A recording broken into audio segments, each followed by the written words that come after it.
belajar mengenai teks eksplanasi. Yang pertama, pengertian teks eksplanasi. Teks eksplanasi adalah jenis teks yang bertujuan menjelaskan bagaimana dan mengapa suatu fenomena terjadi, baik fenomena alam, sosial, budaya, maupun teknologi. Yang kedua, ciri khas teks eksplanasi.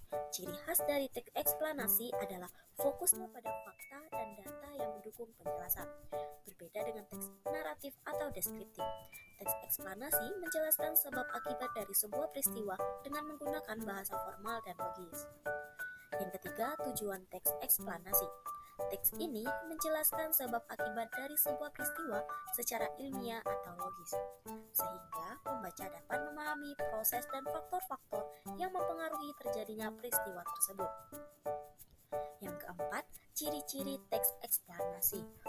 Yang pertama, fokus pada fenomena, menjelaskan fenomena yang bersifat ilmiah atau sosial, bukan pengalaman pribadi. Yang kedua, informasi berdasarkan fakta. Teks eksplanasi selalu didasarkan pada data, fakta, atau kejadian nyata, bukan opini atau asumsi. Yang ketiga, sifatnya objektif, ditulis secara objektif tanpa melibatkan emosi atau pendapat subjek penulis. Yang keempat, menggunakan konjungsi kasual, menggunakan kata penghubung seperti karena, sebab, oleh karena itu, akibatnya untuk menunjukkan hubungan sebab akibat. Yang kelima, menggunakan istilah teknis, sering menggunakan istilah teknis yang berkaitan dengan fenomena yang dijelaskan. Yang kelima, struktur teks eksplanasi dibagi menjadi 3 bagian. Yang pertama, pernyataan umum, yang dimana menjelaskan bahwa hujan adalah bentuk presipitasi yang terjadi akibat penguapan air. Yang kedua, deretan penjelasan, menjelaskan langkah-langkah dari penguapan hingga turunnya hujan. Yang ketiga, kesimpulan, yang dimana menyimpulkan bahwa hujan adalah hasil dari siklus air di bumi.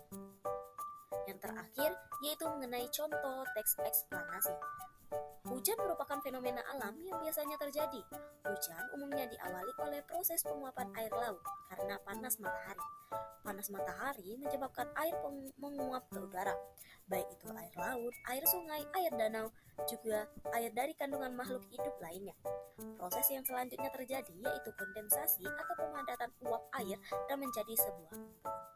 Dari paragraf di atas, kita dapat memahami bahwa panas matahari merupakan penyebab terjadinya hujan, atau bisa dikatakan hujan merupakan akibat dari proses penguapan air laut. Thank you.